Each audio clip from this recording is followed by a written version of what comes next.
Hi, I'm Forrest and this is Lab 5 video. The setup for this lab consists of a helium neon laser directed into a mirror set at a 45-degree angle on a translation stage. This directs the beam into a horizontal line of 9 pinholes. This is known as a Hartmann mask.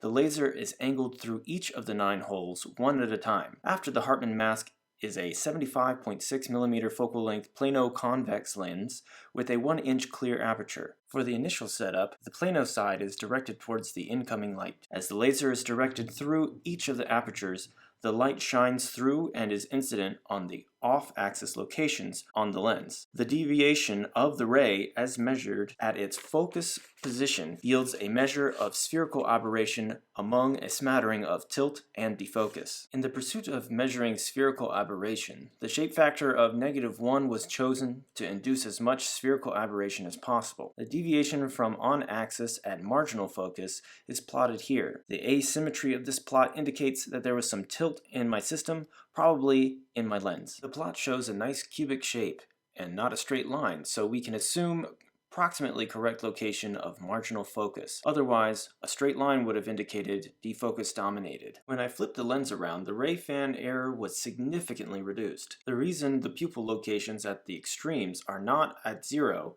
is because the microscope I was using to measure this was not perfectly at the marginal focus. There was approximately 3 times less transverse ray error at marginal focus based on shape factor sign changing alone. Here is plotted the longitudinal focus as a function of pupil location. According to Zmax, the error I measured was about half of what it should be.